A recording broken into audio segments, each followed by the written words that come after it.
Último programa de este larguísimo mes de agosto, 31, venimos de otro mes largo, como lo es julio de 31 también, y ya de a poquito saliendo del invierno, esa estación que a muy pocos les gusta, pero todavía hay gente que lo defiende. Pero bueno, aunque ha sido un invierno bastante accesible en materia de estos cambios de temperatura que también afectan, ¿no? Como es mi caso con el tema de la garganta, así que bueno, hoy solicitando las disculpas del caso de forma anticipada y agradeciendo como siempre a Máximo San Martín que me viste, que me asesora, además en toda la indumentaria, recordando que Máximo tiene sus dos locales, aquí en Salto como también en Paysandú, aquí en Salto en Andrés Latorre, esquina 33, con un horario extendido, además de corrido los días sábados, desde las 10 de la mañana hasta las 8 de la noche, podés ir, levantar la indumentaria, no solamente te podés ir con un outfit completamente nuevo, sino que también tienen servicio de alquiler para una fiesta, para un evento, para que vayas muy bien vestido y seas el tema de conversación de todos. Así que te recomiendo que te des una vueltita por allí y te sorprendas con lo cuánto puede cambiar una persona cuando está bien vestida. Yo también me he sorprendido conmigo mismo, lo debo decir. Hoy varios temas de los cuales vamos a hablar, como siempre, con dos ejes temáticos centrales. Uno de ellos es hablar de la seguridad o inseguridad. Es uno de los temas que más ha generado polémica a nivel político en todo el país. Tengamos en cuenta que el Frente Amplio posiblemente perdió la elección del año 2019 por la inseguridad, porque había sido uno de los temas de conversación y de principal preocupación de los ciudadanos. Y Bonomi, recordemos, ya fallecido, fue uno de los ministros más criticados a lo largo de toda su gestión. Pero recientemente, lo decimos recientemente porque en realidad es bastante reciente en materia de años, con la llegada de Luis Alberto Heber al frente del Ministerio del Interior, los números tampoco acompañan mucho al actual gobierno de coalición, lo que ha generado posiciones bastante fuertes o firmes, incluso dentro de la propia coalición, como lo es el caso del exfiscal Gustavo Zuía, hoy diputado nacional, que está conformando la tercera vía dentro del Partido Colorado, pero quien viene siendo muy crítico justamente con las políticas en materia de seguridad que está llevando adelante el ministro Heber, por supuesto con la anuencia del presidente de la República.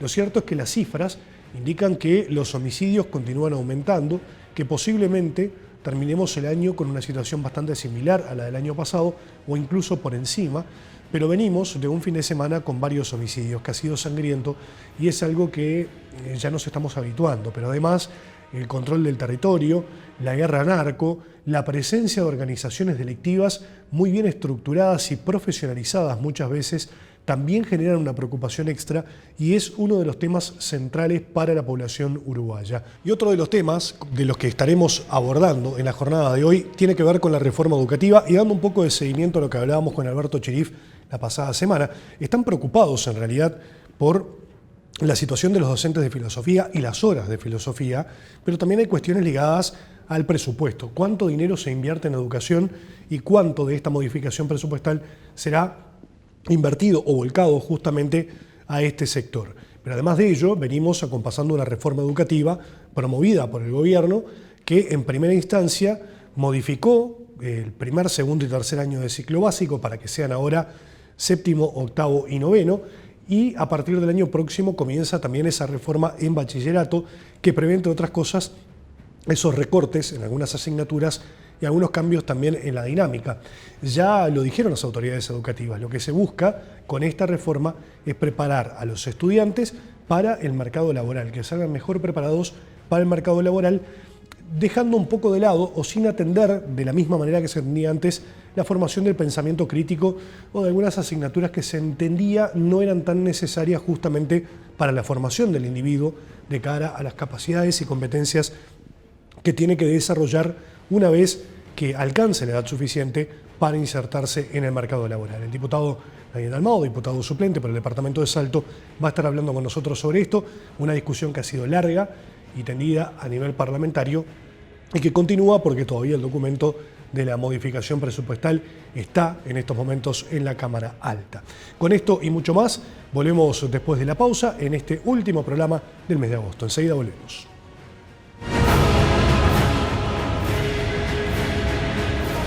La Abundancia presenta temporada de legumbres en remojo.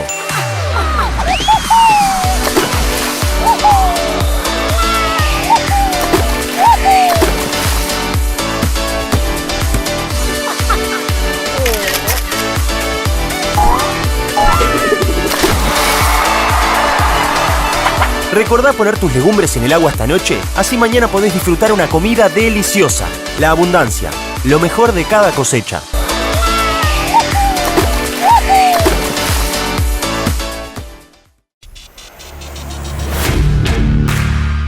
Mejoramos y protegemos la costa de Salto. Mediante el proyecto de renovación de Salto Grande, comenzamos a recuperar la zona costera de la ciudad, invirtiendo $1 millón en la primera de las 3 áreas planificadas. Protección contra la erosión, creación de un nuevo espacio público y parquizado nativo con el aporte de especies autóctonas. Son parte de este trascendental proyecto de infraestructura y desarrollo. Más que una obra, una realidad y un gran legado para Salto. Salto Grande. Le ponemos energía al desarrollo.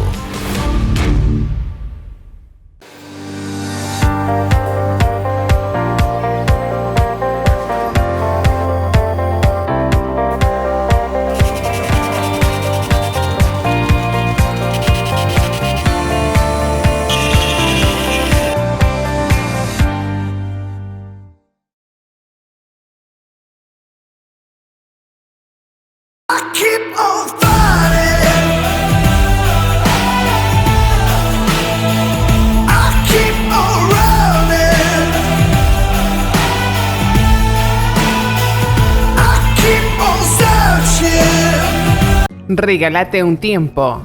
Te esperamos en Tiempos para mí. 2 terapeutas trabajan sobre tus músculos, articulaciones, circulación sanguínea y sistema nervioso para quitar dolores y sentirte en plenitud. Masajes a 4 manos, masajes reductores, reflexología podal, Reiki Usui y Kauna. Te esperamos en 33 155 consultorio número 8.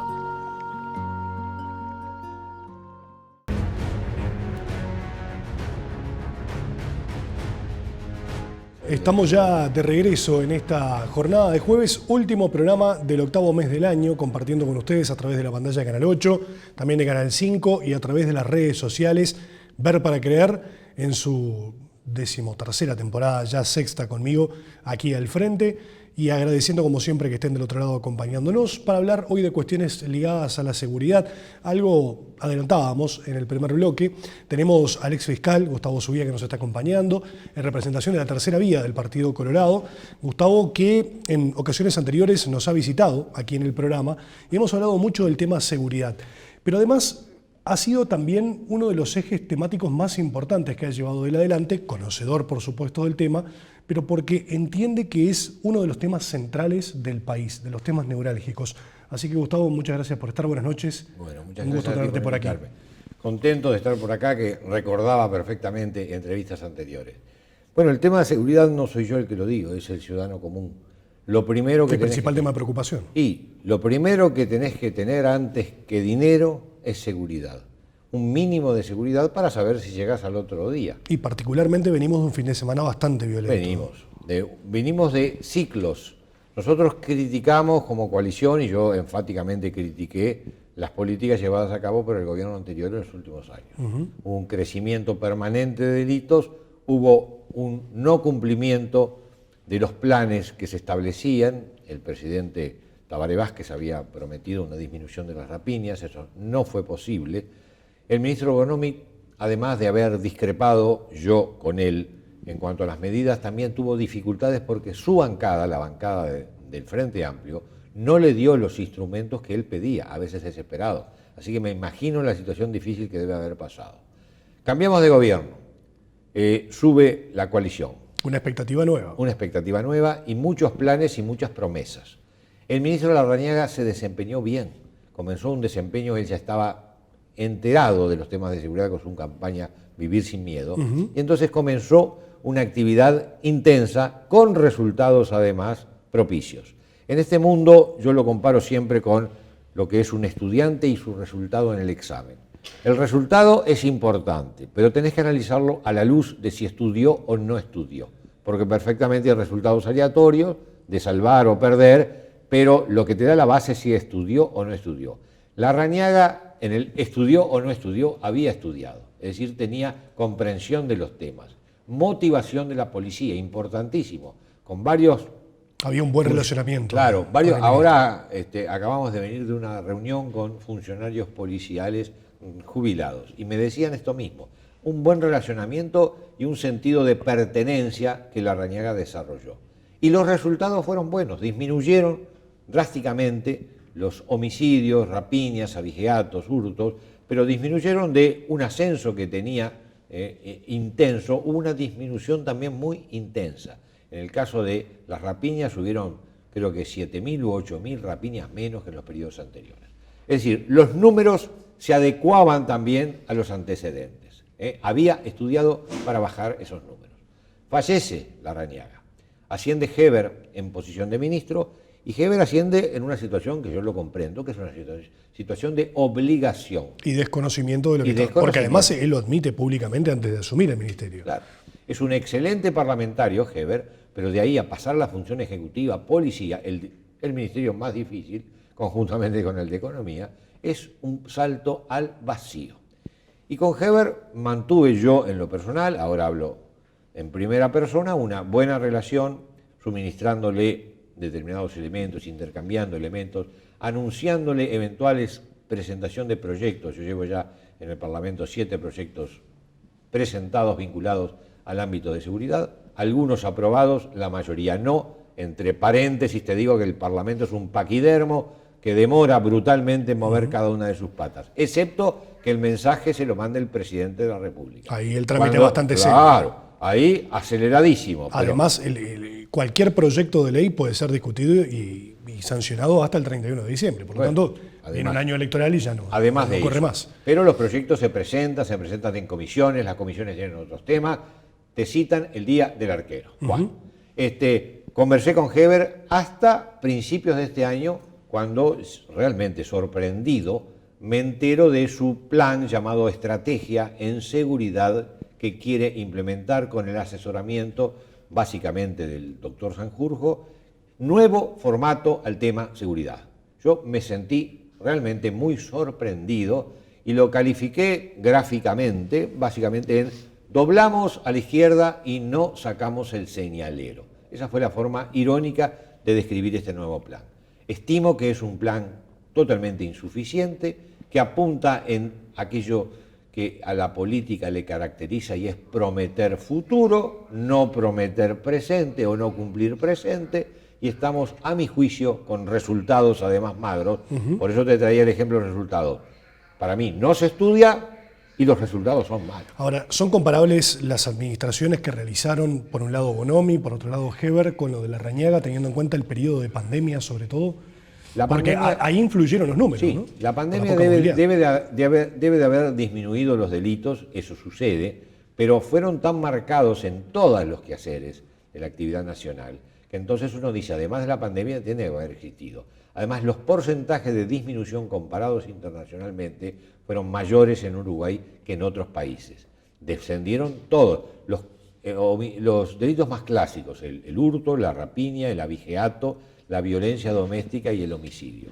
La violencia doméstica no descendió tanta porque al revés, la pandemia la propició. ¿Por qué? Y por la obligación de estar en el hogar. Bueno, pero los números de ahora son malos y a mi juicio la gestión que se ha hecho, la planificación que se ha hecho es mala también.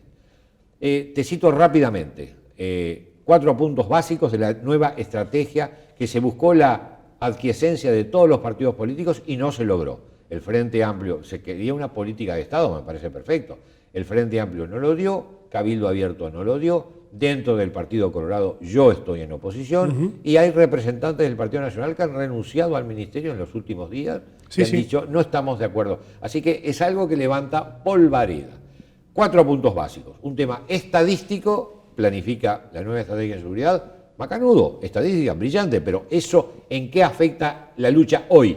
Porque la lucha tiene que ser hoy, en nada. Un tema de creación de comisiones, diversos tipos de comisiones de todo tipo y color, desde interministeriales hasta de vecinos.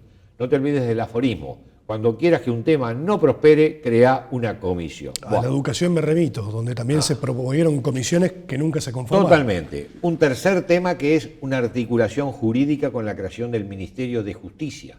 El Ministerio de Justicia programado para el próximo periodo de mandato del próximo gobierno. Futuro, todo futuro vamos acá. Y además, incumpliendo el compromiso país o la base que articuló la coalición que decía que en los dos organismos a donde ese Ministerio de Justicia va a poder influir, que es en cárceles y en Fiscalía, el compromiso país, capítulo 6, establece que cárceles se va a crear como un servicio descentralizado. En nada incide el Ministerio. Y que Fiscalía debería ser reorganizada. Yo tengo proyectos de ley para reorganizar Fiscalía, tuve 40 años adentro de la Fiscalía, y que yo sepa, todo el mundo contesten que los fiscales y la Fiscalía se está actuando con problemas últimamente.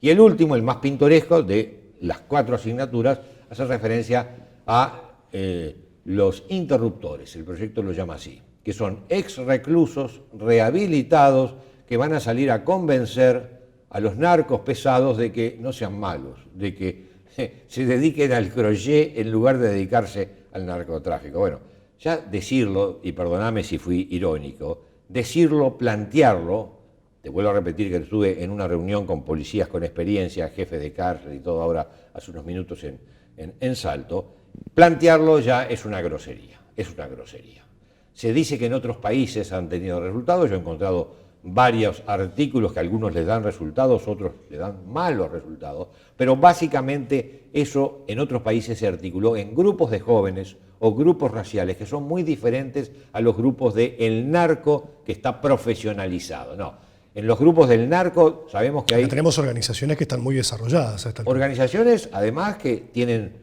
sus mandos medios, sus mandos operativos que terminan en el delito de homicidio con todos los gravámenes que existen porque descuartizan a una persona.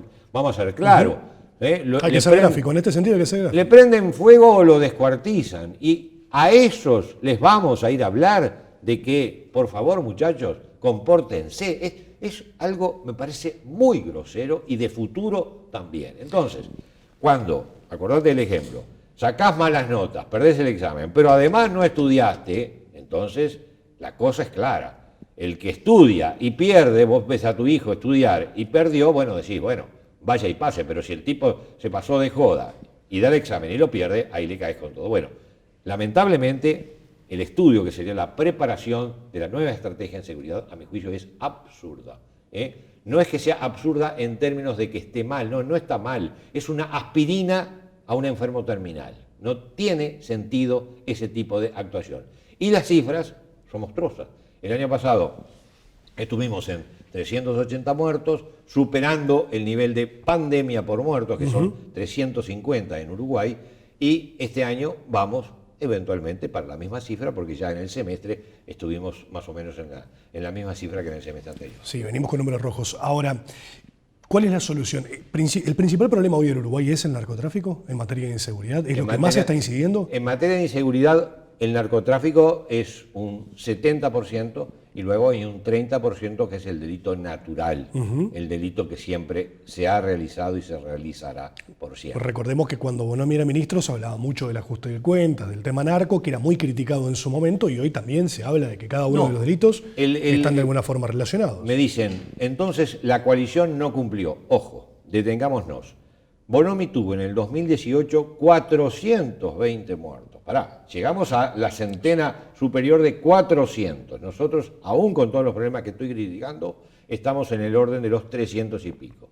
Y Bonomi, además... No debería haber ninguno, de todas maneras. Bueno, en términos del deber ser, no debería de haber ninguno. Si el término del ser, toda sociedad es violenta. Ustedes en Salto están discutiendo el tema de la violencia en los deportes, tema sobre el cual tengo toda una biblioteca, porque yo como fiscal pedí procesamientos y se cortaron, te la digo en 30 segundos, vos sancionás enfáticamente y la cosa se corta. Ahora seguimos con el discurso de no pasa nada, conversemos, eduquemos, hablemos, tengamos un día de reflexión, por favor, pero bueno, es mi forma. Le abro otro paréntesis, ¿piensa lo mismo en el tránsito? ¿Es necesario sancionar?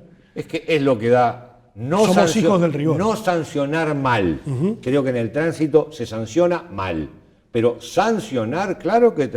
Me río de quien me acompaña ahora en la gira, venimos de Montevideo, y viene desesperado para saber con qué señal se tiene que movilizar, ve los cuadrados en la carretera y ya la frenada. Por favor, ¿por qué? Y porque sabe que la multa, que andará en 12.000 pesos. Sí, dependiendo de la velocidad, Bueno, pero sí, entre 8 y 12. Duele y duele. Entonces, claro que poniendo multas la cosa se arregla. Eso sí, hay que organizar un sistema para que las multas no sean al azar, porque acá tenés una de acelero bajo, no puede ser eso, hay que reformarlo. Pero de todas formas, la multa en el tránsito se educa, la sanción penal, yo tuve antecedentes cuando fui fiscal, pedí el procesamiento de 9 jugadores de fútbol, yo les pedí prisión, la jueza les impuso una medida sustitutiva también muy grave, que era la imposibilidad de jugar al fútbol por 90 días, que le dolía más que la prisión, me parece. Su fuente laboral.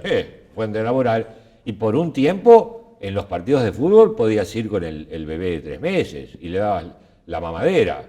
¿Qué pasa? Si no tomas medidas, yo le preguntaba a un colega tuyo ayer, ¿y qué idea tenés de cuántos procesados han habido en los últimos tiempos? Y no sabía. Si no aplicás la medida sancionatoria, el ser humano es violento, agresivo. ¿Que podrá ser violento y agresivo a pesar de haber medidas sancionatorias? Sí. Y bueno, lo sancionás y no solamente es la sanción justa, sino que es el ejemplo. Pero volviendo al otro, te cierro el paréntesis, el tema de inseguridad. Estamos en un año dificilísimo y ahora hablo como político. Ha comenzado el año electoral. ¿Qué resultado le estamos dando a la gente que confió que la coalición iba a cambiar la pisada? Motivo por el cual además mucha gente optó por no votar por el Frente Amplio nuevamente. Claro. O sea, la inseguridad había sido el talón de Aquiles del Frente Amplio. El Frente Amplio perdió básicamente por el tema de inseguridad. El tema económico incidió, en los últimos años del Frente hubieron problemas, pero el tema central era seguridad.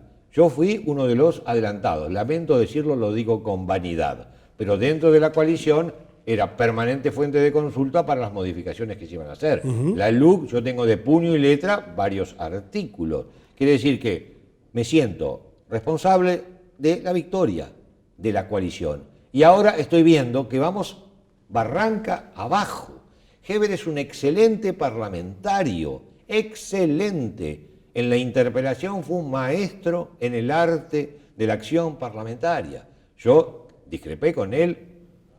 Tuve una intervención de media hora, fue lo mismo que estoy diciendo en este momento contigo, una discrepancia frontal, eso me ha valido dentro de la coalición, dentro de mi partido, bastantes resquemores, porque hay quienes no comparten, hay quien me dice, le estás haciendo el juego al Frente Amplio porque estás diciendo las cosas cuando hay que callarse. Bueno, son políticas diferentes. Y no todos tienen que pensar igual dentro de la misma coalición, mucho menos. Además estimo, ahora me pongo un poco en una posición de quien recién es llegado a la política. Estimo que esos procedimientos políticos de cerrar los ojos para que te atropelle el camión es ridículo.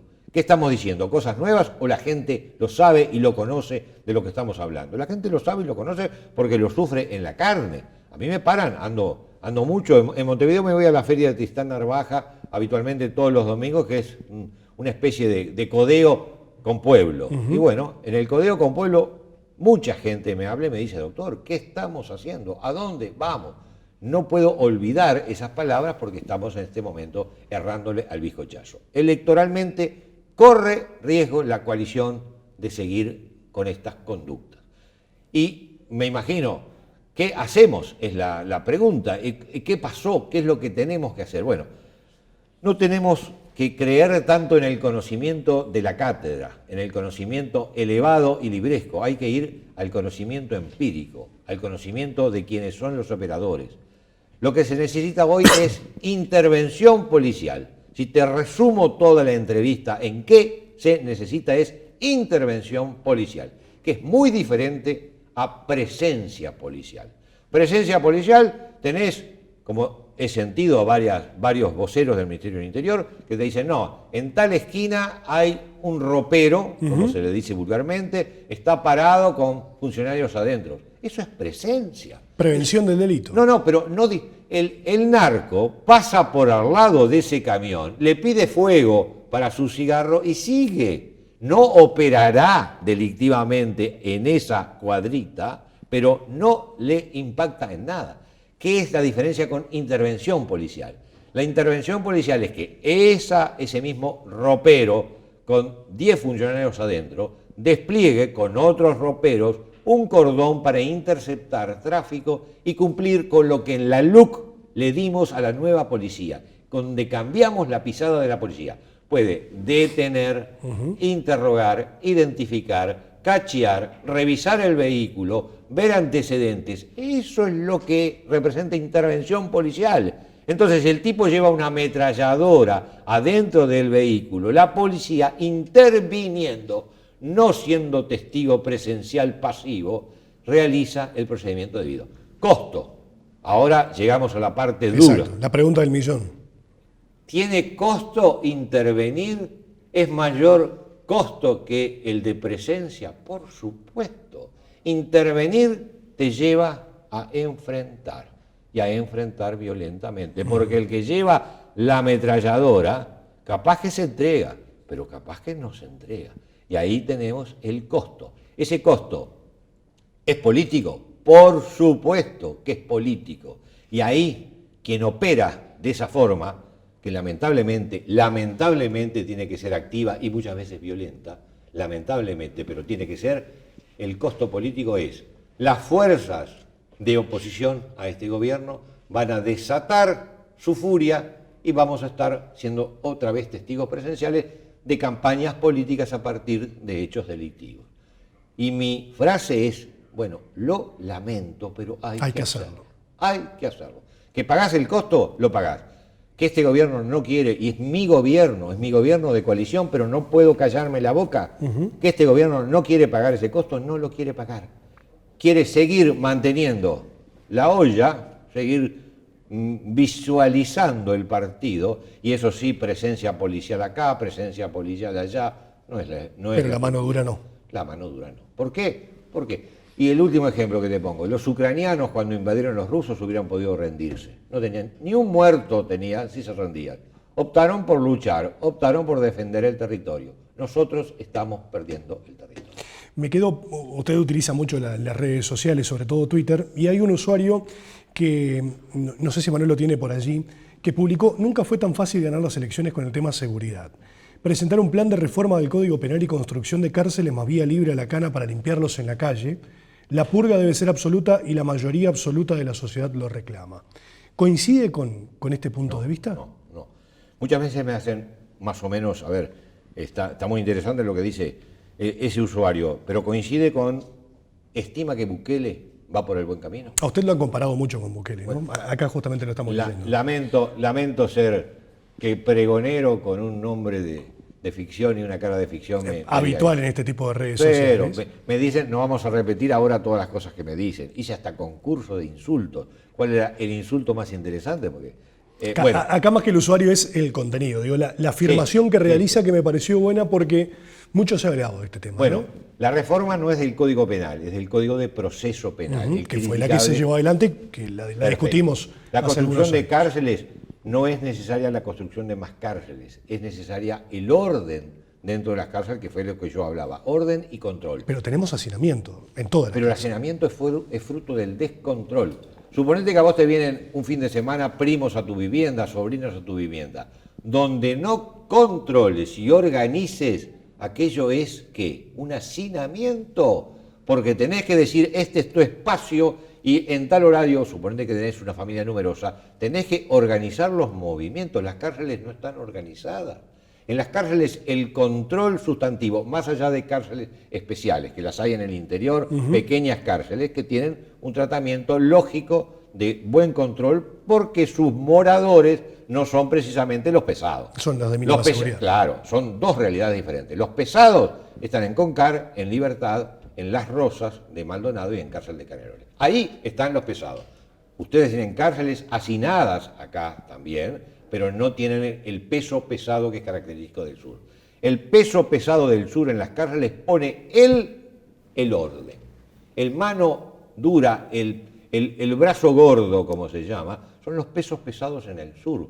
Las cárceles y los directores de cárceles, que ellos no son culpables, tienen que estar como los malabaristas, administrando esa locura que muchas veces es, los directores de cárceles terminan transando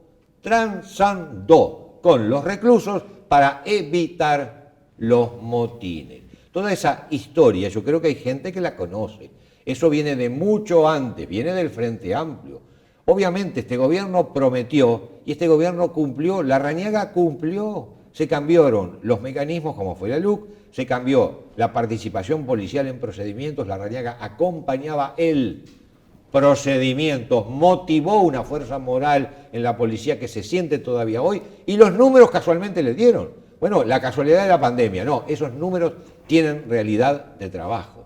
Hoy perdimos el rumbo, hoy estamos prometiendo futuro, hoy estamos nuevamente con la consigna de no hagas nada que pueda molestar a la oposición para que no se levanten armas, es decir, no estamos solucionando los problemas. Así, en este sentido que vamos muy mal del punto de vista electoral porque hay mucha población que estaba esperando resultados. Recuerdo con motivo de la entrada en vigencia del nuevo Código del Proceso Penal que en una entrevista, aquí en este mismo estudio, usted decía que existen dos códigos, según la persona y según la situación económica, el penal y el civil. ¿Sigue pensando que rige de la misma manera? No. ¿O que se han hecho los ajustes necesarios desde la entrada en vigencia? No, el Código de Proceso Penal permitió una palabrita mágica, que ya decirla en términos de justicia es significativo. Negociación. El proceso abreviado. Hoy se negocia. La justicia se negocia. Vos lo decías hace 10 años a esto, 15 años, y te masacraban. Pero sucede, hoy estábamos hablando de un Twitter donde se muestra el ejemplo de cómo la voluntad de los muchos muchas veces constriñe la voluntad de los pocos. El ejemplo de la carpeta verde y la carpeta roja. Un número grande de alumnos puestos de acuerdo con la profesora dicen que una carpeta que era roja, los demás las ven como verde o al revés, no acuerdo los colores. Cuando le preguntan a un alumno que llega tarde de qué color, después que 10 dijeron un color que no era, pero el grupo lo decía, ese alumno termina cediendo ante el grupo. Bueno, hoy estamos ante que se cedió, lamentablemente, la cátedra uruguaya jurídica en derecho penal, ha cedido frente a un código que avasalla completamente el concepto de justicia. Negociar no es dar justicia. Y hay una frase de Zaffaroni, el jurista argentino, muy interesante, que dice, antes había había procesados sin condena. Eso por el Código Viejo. Ahora hay condenados sin juicio, porque él establece parte de la base, y comparto con él, que el proceso abreviado no es un juicio. Claro, se evita el juicio, justamente. Se llega al acuerdo, se presenta ante el juez. Pero el acuerdo que tiene, generalmente el que tiene mayor poder económico, tiene mayor capacidad de negociación para convencer a la víctima y repararle el perjuicio y obtener una mejor sentencia a su favor. Doctor Gustavo Zubia, seguramente no faltará oportunidad de que esté por aquí. Faltaron varios temas. Varios temas que nos quedaron por delante, pero bueno, el año que viene será un año electoral. ¿Ya tiene claro qué es lo que va a realizar dentro del Partido Colorado? ¿Cuál es la vía que va a seguir con esta tercera vía? Sí. La tercera vía es, no soy frentista, no estoy con el frente, lamento su participación en los temas de seguridad, soy coalición, apoyé la coalición, tuve esperanzas en la coalición y hoy estamos en problemas. El pedido, golpe de timón. Hay que dar un golpe violento de timón, si no, vamos contra las rocas. Muchas gracias. Gracias a ti. Hacemos la última pausa de esta noche y en unos minutos estamos de vuelta.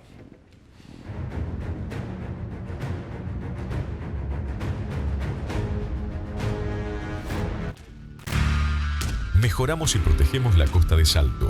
Mediante el proyecto de renovación de Salto Grande, comenzamos a recuperar la zona costera de la ciudad, invirtiendo $1 millón en la primera de las 3 áreas planificadas. Protección contra la erosión, creación de un nuevo espacio público y parquizado nativo con el aporte de especies autóctonas. Son parte de este trascendental proyecto de infraestructura y desarrollo. Más que una obra, una realidad y un gran legado para Salto. Salto Grande. Le ponemos energía al desarrollo.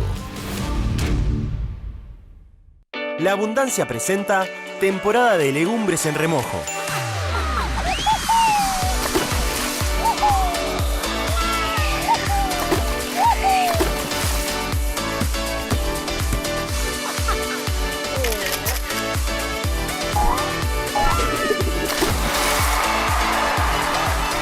Recordá poner tus legumbres en el agua esta noche, así mañana podés disfrutar una comida deliciosa. La abundancia, lo mejor de cada cosecha.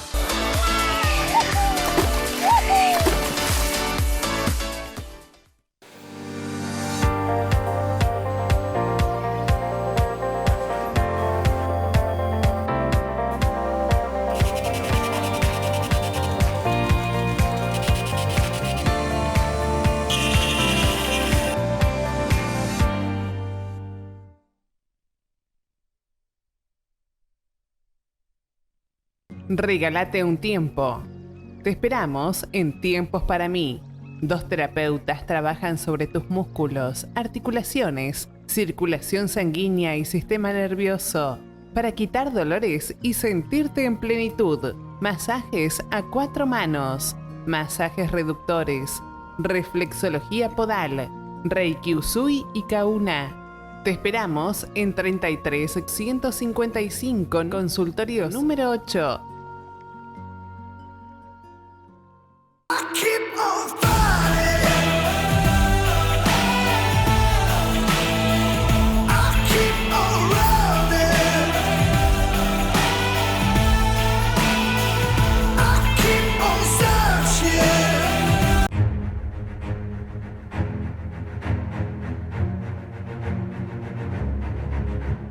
Estamos ya de regreso, último bloque de esta entrega de Ver para Creer, la última del mes de agosto, dándole la bienvenida al diputado Daniel Del Mago, que nos está acompañando y quien ha estado trabajando durante muchas semanas y muchos meses en realidad en esto que es la rendición de cuentas, ¿no? Una rendición de cuentas que ha despertado muchas preocupaciones. La semana pasada, y recién lo repasábamos, estuvimos hablando con el profesor Alberto Chirif respecto a la preocupación compartida de los docentes de filosofía y que es transversal también a otros sectores de la educación respecto a la reforma educativa de bachillerato prevista para entrar en vigencia el año que viene. Pero también hay reclamos de otros sectores, como por ejemplo a nivel terciario de la universidad, de más y mayor presupuesto, cosa que no se ha logrado y que se entiende los recursos podrían estar, pero se derivan o se destinan a otros sectores que no son tan prioritarios y tan importantes como la propia educación. Así que, Daniel, muchas gracias por estar con nosotros y por compartir estos minutos. Bien, muchas gracias a ustedes por la invitación, un saludo a todos los que estén mirando el programa. Y es así, la rendición de cuentas tiene todo un proceso bastante extenso en el Parlamento. Es una iniciativa y obligación del Ejecutivo enviar a más tardar el 30 de junio de cada año. Y que además es la última, ¿no? Y está la última que se puede hacer modificaciones, porque uno para simplificar dice rendición de cuentas, pero en realidad es lo que está obligado el gobierno es a presentar la rendición de cuentas. Y luego la modificación presupuestal. Y lo que tiene presupuestal. potestad de hacerlo es lo de la modificación, o sea, puede ajustar gastos, aumentar, disminuir. Y eso sí es que este año es el último año que puede hacer aumento de gasto y de inversiones porque el próximo año, al ser electoral, está vedada esa posibilidad. Se presenta la rendición de cuentas y la modificación presupuestal el 30 de junio y cada Cámara tiene 45 días para tratarlo. Allí hay un trabajo muy arduo en comisiones que no se ve, eso es día a día, donde se va mirando artículo por artículo y a su vez la mirada general. Y se reciben todas las delegaciones de las distintas reparticiones del gobierno, ministerios, empresas, distintos incisos, donde van las autoridades y exponen su rendición de cuentas y desde el Parlamento se le hace consultas y se genera ese intercambio. Luego la discusión misma propia se da en plenario. Este año fue la segunda semana de agosto, del 14 en adelante. Con una discusión que fue bastante extensa. Extensa, terminó en la madrugada del viernes, como siempre, ya sobre el filo del plazo constitucional, y ahora está en el Senado. Lo básico de esta rendición de cuentas, más allá de todas las presentaciones que se hacen, es que son rendiciones de cuentas que hicieron después del presupuesto, que han sido de ajustes. Nosotros no tenemos ninguna duda en afirmar contundentemente desde la oposición que han sido ajustes, y han sido ajustes en los espacios que desde el campo popular se consideran prioritarios. Ajustes en educación, ajustes en salud, ajustes en vivienda. No se generan condiciones favorables para que haya más trabajo y mejor remunerado. Si nosotros pasamos raya y miramos cada uno de estos ítems, miramos enseñanza, educación, hay cuadros que ya lo demuestran muy claramente. Al principio se discutía, decían que no había ajuste, pero cuando uno mira los cuadros actualizados, porque uno no puede comparar 100 pesos del 21 con 100 pesos del 22. Cualquier persona No rinden puede lo entender mismo. que lo que compraste en el 21 con 100 pesos no es lo que compraste en el 22, compras menos. Entonces esos 100 pesos valen menos. Por lo tanto hay que nivelarlos. La forma de nivelar para poder comparar es teniendo en cuenta la inflación, lo que aumentan los... Un promedio de 10% anual. Seguro, es lo tiene que se Uruguay. dice mirar valores reales. Cuando miramos los valores reales, ahí hay el último año de gobierno del Frente Amplio, 2019, que yo siempre insisto en que recordar, no fue el mejor año de gobierno del Frente Amplio, fue un año de dificultad en el gobierno para el Frente Amplio, donde se perdieron puestos de trabajo, hubo problemas con las exportaciones, o sea, no fue el mejor año. Sin embargo, aún comparando ese año 2019 para adelante, desde que empezó este gobierno, siempre ha ido sistemáticamente gastándose menos en educación.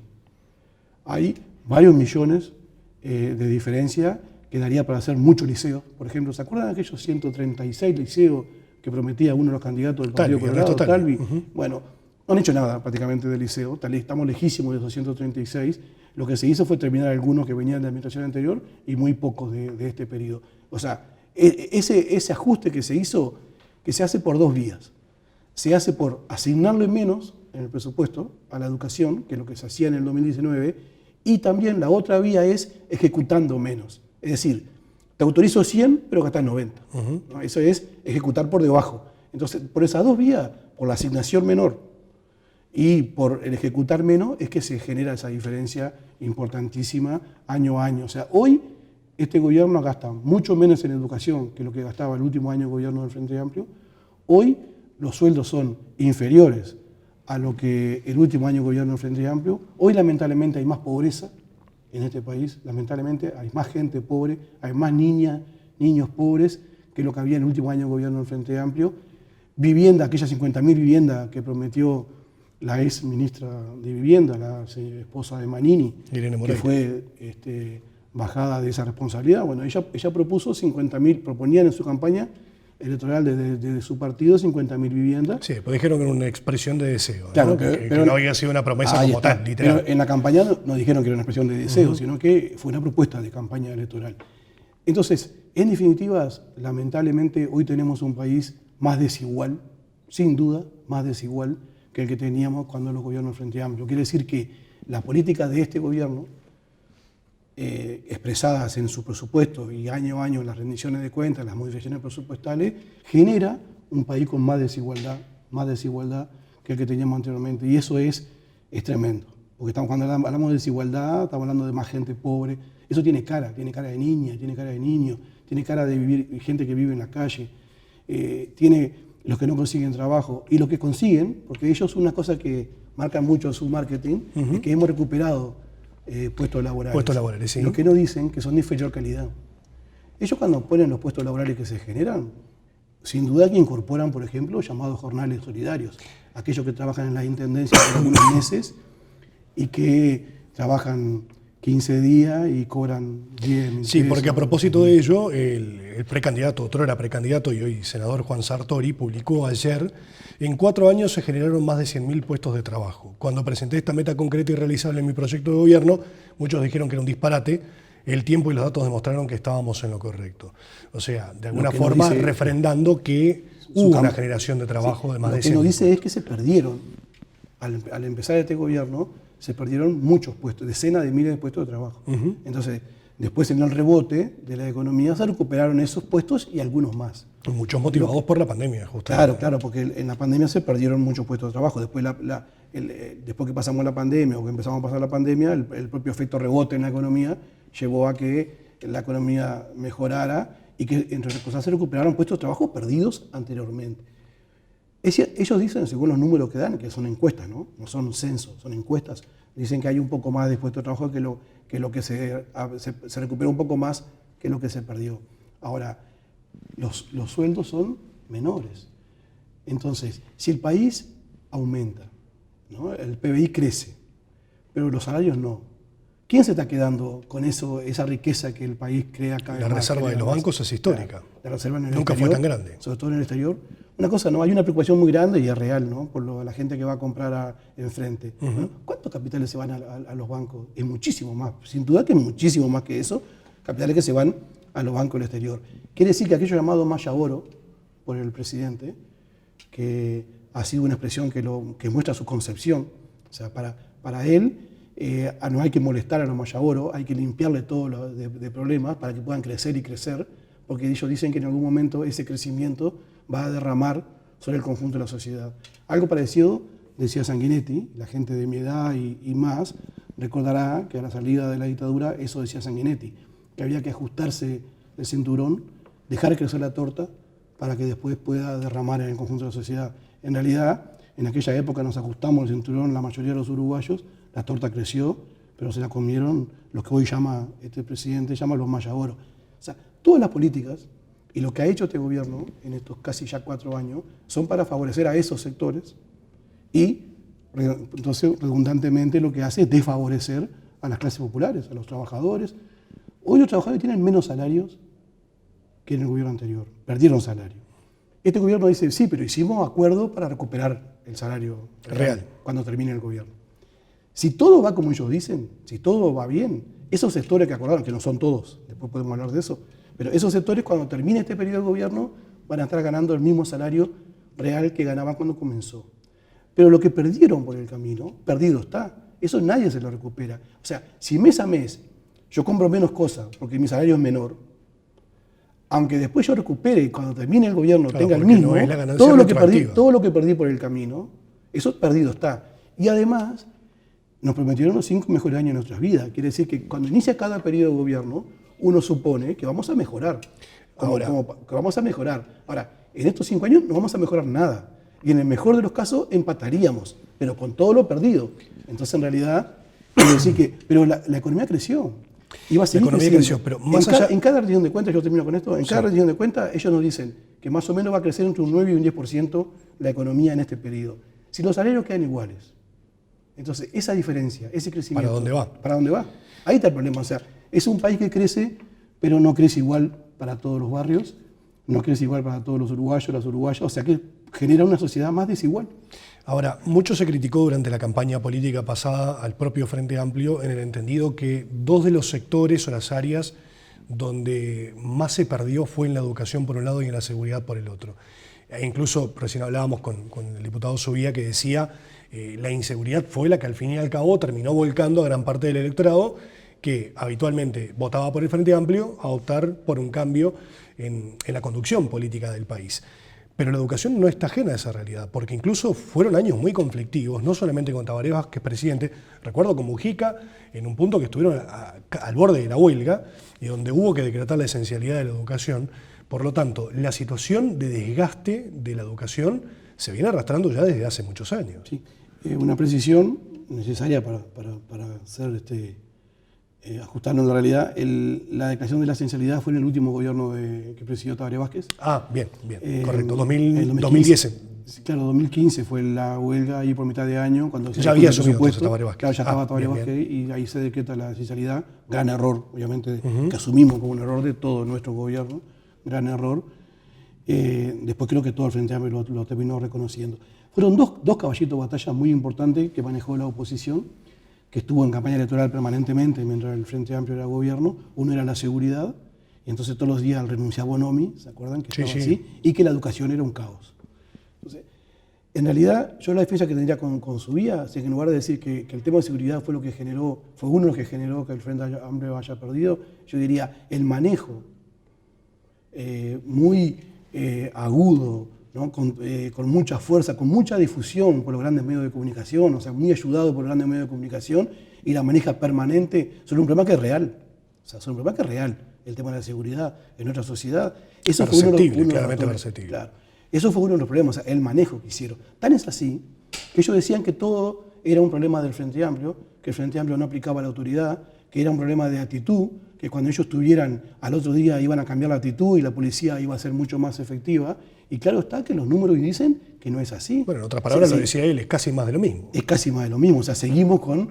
Claro, porque Subía se va para la otra punta, ¿no? O sea, él obviamente es hijo y sobrino de 2 personajes muy salibles de la última dictadura, ¿no? Subía, padre y tío, fueron parte de ese elenco, ¿no? De la dictadura. Entonces él tiene una formación, o sea, que se va para el otro lado. O sea, él llega a decir en sus intervenciones, lo hemos escuchado cuando nos toca estar allá, que en realidad eso de que las cárceles son para redimir, para corregir, él dice que eso no es así. No, que la cárcel es para castigar. No rehabilita. Él dice que no tiene por qué rehabilitar. O sea, y él, cuando discutíamos sobre la dictadura, él llegó a decir que en realidad todo se justificado porque hubo una guerra. O sea, ¿qué guerra hubo? Lo que hubo fue un terrorismo de Estado. O sea, como antes de la dictadura, en el Parlamento, blancos y colorados declararon el estado de guerra interno para poder hacer entrar a los militares, para poder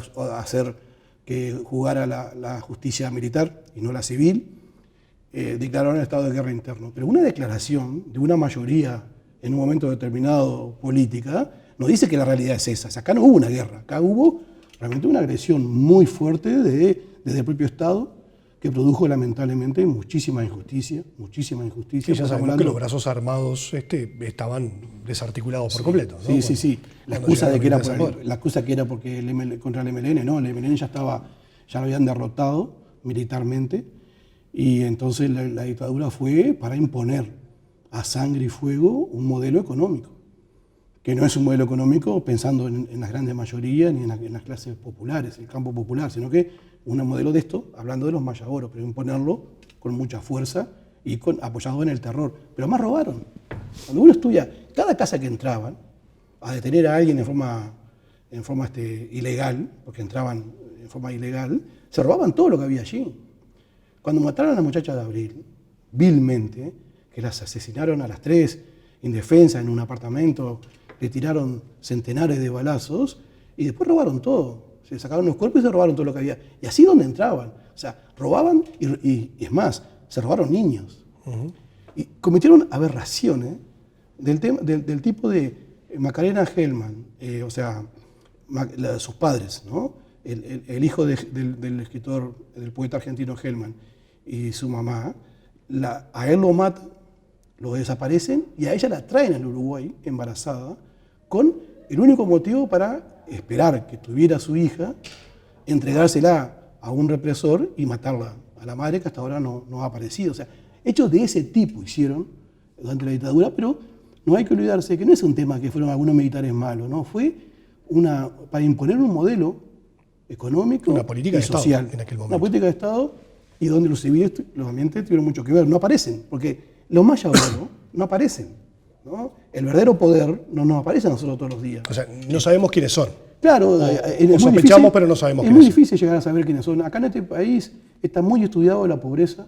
Todos sabemos cuántos pobres tenemos, dónde están, quiénes son, ¿no? Qué hacen, bueno, y qué justamente consumen, eso, pero sobre los poderosos, los ricos, no se sabe prácticamente nada. La educación es hoy la salida a esta situación de inseguridad, pensando, y aparte nosotros lo discutimos permanentemente en la mañana en el programa con Víctor Hugo, en todo lo que se nos viene, ¿no? La llegada incipiente de la tecnología, de los procesos de automatización, el reemplazo de la mano de obra humana por los procesos de automatización, principalmente en los sectores no calificados, en un departamento como Salto y en un país como el Uruguay, donde se saben que muchos trabajos se van a perder y necesariamente hay que educar a la población. Sin duda que la educación está llamada siempre a jugar, y todos lo reconocen. Pasa que cuando llega el momento no se da el objetivo, ¿no? Pero todos reconocen que la educación siempre está llamada a jugar un papel fundamental. Y sin embargo, las autoridades educativas dicen que esta reforma educativa justamente piensa en eso, en preparar a las personas para el mercado laboral, dejando un poco de lado toda aquella formación integral histórica que tenía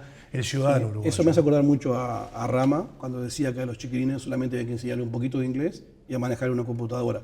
Porque tienen esa concepción que los pobres tienen que seguir siendo pobres. Entonces, que lo otro, el pensar, el tener una formación mucho más general, con una visión integral del mundo, poder comprender, que eso está para algunos, para los mayagoros y sus hijos. Y que los demás tienen que aprender un poquito, porque en los barrios, dijo una autoridad, ¿no? Que en los barrios no les va la filosofía, no los ayuda. O sea, en realidad están pensando siempre en la educación para pobres, para que permita entrar al mercado laboral y sigan siendo explotados toda la vida. Nosotros tenemos otra concepción de la educación. Sabemos que no se le puede atribuir a la educación cosas que no le corresponde. Hay cambios que tienen que ver con el conjunto de la sociedad. Cuando cada vez que se hace una investigación, ¿quiénes son los que aprenden menos? Y eso no cambia. ¿Quiénes son los que aprenden menos? Son los muchachos que vienen de contexto, se dice, desfavorable. O sea, los muchachos que vienen ¿no? Chiquilinas y chiquilines que vienen de situación de mucha pobreza, de un campo muy reducido en lo cultural. Con problemas de alimentación también muchas veces. Ahí está, con problemas de alimentación lamentablemente. Bueno, esos son los que aprenden menos. Entonces, en realidad, lo que no se le puede exigir a la educación que produzca esos cambios. Esos cambios tienen que ser de modelo de la sociedad y tienen que dar otras prioridades, realmente, y otra forma de distribuir la riqueza, otra forma de generar trabajo. Y claro, cuando pensamos en un trabajo de calidad, hay la educación obviamente que tiene mucho que ver. Pero tiene que ver también con la calidad de vida, con lo que cada ser humano en esta sociedad se forme, tenga un espíritu crítico que le permita entender por sí mismo, analizar, y no que le cuenten, no que le hagan una historia, sino que pueda esa persona misma sea la que analice y entienda y quiera armarse un proyecto de vida y que tenga esas posibilidades. Para nosotros eso tiene que ser para todo el mundo. Para los que están en el gobierno y para los que tienen esta concesión de la educación, eso tiene que ser para algunos.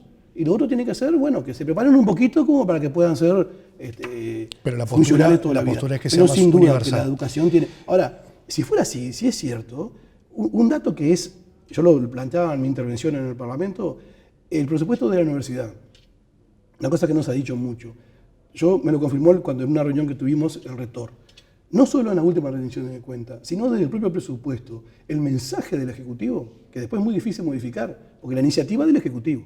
Después lo que puede hacer el Parlamento es de vestir un santo para vestir otro, ¿no? Buscar a ver dónde sobró algo y gastarlo en esto otro, o darle menos a esto y poner... Pero no puede cambiar la cifra, esa la manda el Poder Ejecutivo. Bueno, todos estos años de gobierno de coalición, presupuesto y rendición de cuenta tras rendición de cuenta, el mensaje original para la universidad siempre fue de cero peso de aumento para la universidad. Así consideran a la universidad.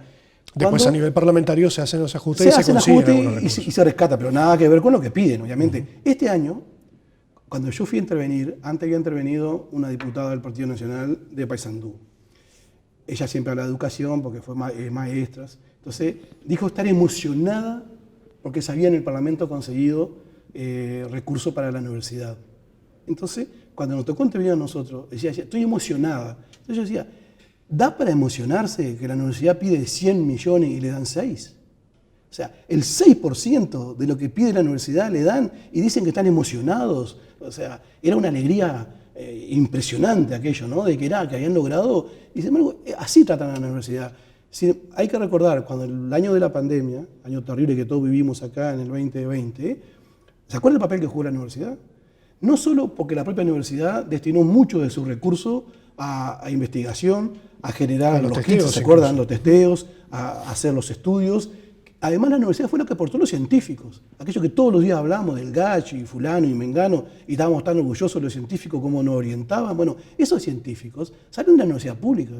El 80% de la investigación en este país y de los científicos lo genera la universidad pública. Bueno, ese papel que jugó la universidad, después la tratan, ¿se acuerdan que hacían homenaje, que el presidente le entregaba una placa a uno, una medalla a otro? Y dicen, bueno, cuando van a hacer lo concreto, no el discurso, no el bla, bla, bla, viru, viru, como decía Mujica, cuando vamos a los números, año a año mandaron 0 pesos de aumento para la universidad. Que incluso esos propios científicos también reclamaron en su momento el tema del presupuesto. Por supuesto, Daniel, ya estamos sin tiempo, lamentablemente. No va a faltar oportunidad para seguir hablando de estas cuestiones a nivel parlamentario y también pensando ya en la campaña que se viene, ¿no? Porque ya estamos prácticamente ingresando en el año electoral. Así que muchas gracias por la visita. Gracias a usted y a la orden. Nosotros nos vamos despidiendo, agradeciendo como siempre a Máximo San Martín, que me asesora y viste como todos los jueves. Nos reencontramos dentro de 7 días aquí por la pantalla del 8, también del 5 y a través de las redes sociales. Una buena semana para todos.